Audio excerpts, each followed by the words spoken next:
ఈ రోజే డౌన్లోడ్ చేయండి. మీ ఫేవరెట్ షోస్ చూడండి. మమ్మీ ఈ సిచ్యువేషన్ లో ఉండగా మనం ఎలా వెళ్తాం చెర్రీ? పర్లేదు, అత్తయ్యకి ఏం కాదులే, వెళ్దాం. లేదంటే గనక మావయ్యకి కాల్ చేసి మీ స్కెచ్ గురించి, అత్తయ్యకి ఇలా అవ్వడం గురించి నేను మొత్తం ఆగాగు వద్దబ్బాయి, ఇంకేం చెప్పొద్దు.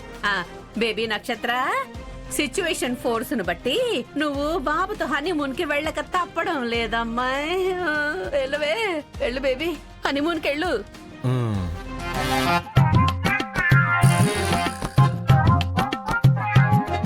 తప్పదు నక్షత్ర.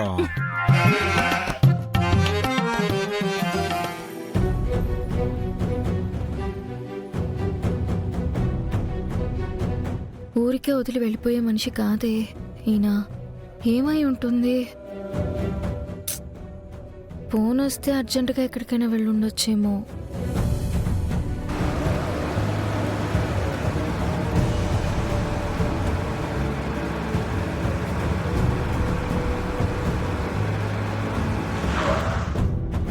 హాయ్ భూమి. Hello sir. ఏంటి నడిచి వెళ్తున్నావు? అంటే అది సార్. సరే ఎక్కు, నేను డ్రాప్ చేస్తాను. పర్లేదు సార్, నేను నడుచుకుంటూ వెళ్తాను. పర్లేదు భూమి, రా ఎక్కు.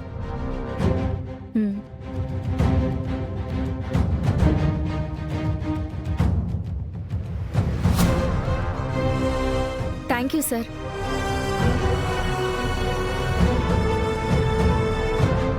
ఇదిగో తీసుకో, తీసుకో. Thank you sir.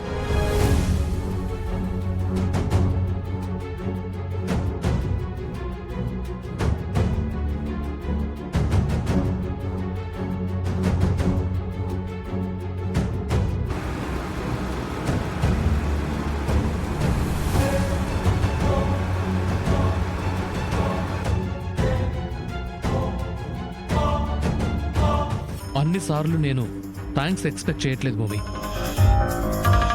ఇప్పుడు చెప్పు, ఏంటి నడిచి వెళ్తున్నావు? మా నాన్న నన్ను మా వారిని నిన్న ఇంటికి పిలిచారండి. మధ్యదారిలో కొబ్బరి బోండాలు కొందామని దిగాను. ఆయనకేదో ఫోన్ వచ్చినట్టుంది, సడన్ గా వెళ్ళిపోయారు. ఆయన నిన్ను మధ్యలోనే వదిలేసి వెళ్ళిపోయాడు అన్న మాటని ఎంత అందంగా చెప్పావు భూమి. ఈరోజు దారిలో వదిలేశాడు, రేపు బతుకులోనే మధ్యలోనే నిన్ను వదిలేస్తాడు. అయినా వాడి క్యారెక్టరే అంత. నిజం చెప్పాలంటే వాడికి అసలు క్యారెక్టరే లేదు.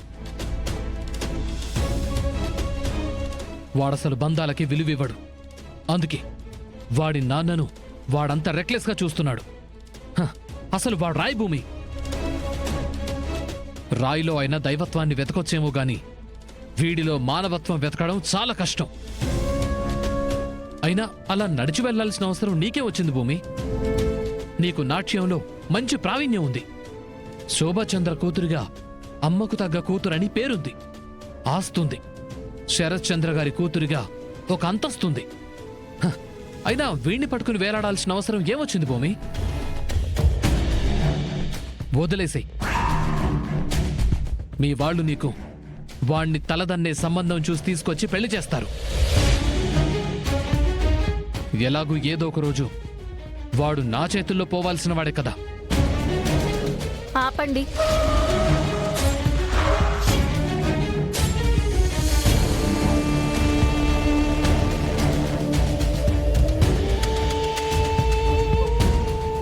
ఏమైంది? మీరు ఎప్పుడైనా ఎవరినైనా ప్రేమించారా? ప్రాణం కంటే ఎక్కువగా మా అన్నయ్యని ప్రేమించాను. మీ అన్నయ్య మహా దుర్మార్గుడని, విపరీతంగా లంచాలు తీసుకుంటాడని విన్నాను. అది నిజమేనా?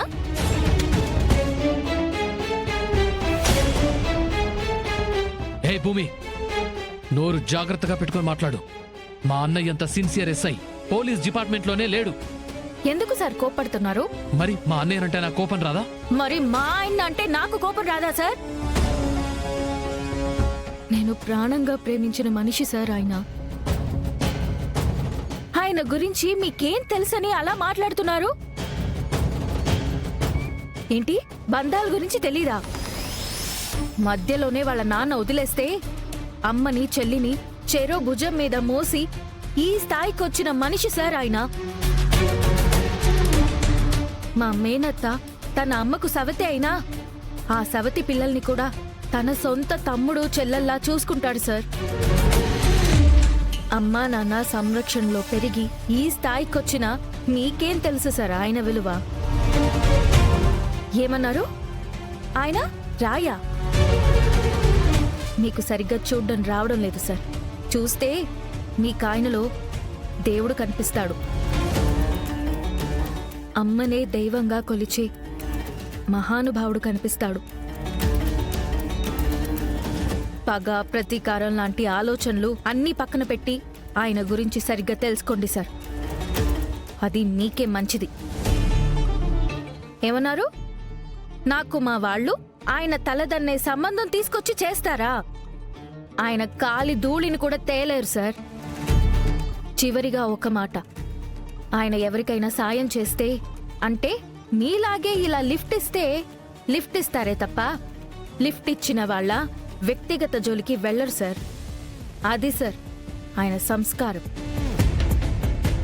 అదే మీరు పాటిస్తే మీ మీద గౌరవం పెరుగుతుంది. నాకు మీ లిఫ్ట్ ఏం అవసరం లేదు, వెళ్ళండి. మీరు మాత్రం ఆయన ఏమీ చేయలేరు.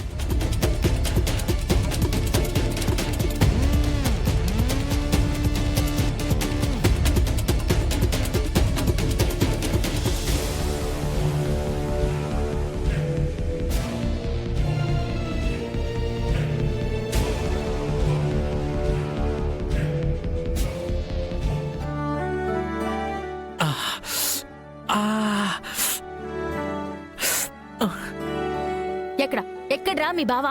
అయిపోయాడు నా చేతిలో. పోనీలే పాపవని నెట్టుకొస్తుంటే ఒక ఆడపిల్లని, అది పెళ్ళాన్నని కూడా చూడకుండా నిర్దాక్షిణ్యంగా నడి రోడ్డు మీద వదిలేసి వచ్చాడు. అయిపోయాడు ఈ రోజు నా చేతిలో. అక్క నేను చెప్పేది వినక్క. నన్ను ఆపాలని చూడకరా.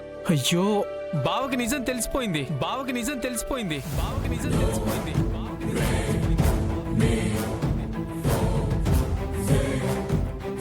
ఏం నిజం తెలిసిందిరా? అదే అక్క, నేను నీ తమ్మున్నన్న నిజం బావకి తెలిసిపోయిందక్క. అబ్బా, ఎలా తెలిసింది? అక్క నీ ఫోన్ ఎక్కడుందక్క? అయ్యో, మీ బావ కార్లోనే వదిలేశాను. అది సంగతి. నువ్వు ఫోన్ కార్లో వదిలేసావన్న సంగతి నాకు తెలీదు. నీకు ముఖ్యమైన విషయం చెప్పాలని కాల్ చేశాను. అది చెప్పాలంటే మనకున్న సంబంధం మొత్తం చెప్పాలక్క. ఫోన్ లిఫ్ట్ చేసింది నువ్వే అనుకొని మొత్తం చెప్పేశానక్క. నువ్వు మాట్లాడకపోయేసరికి బావ ఉన్నాడనుకున్నాను. కానీ ఇదంతా బావే విన్నాడని ఇంటికి వచ్చాకే అర్థమైంది.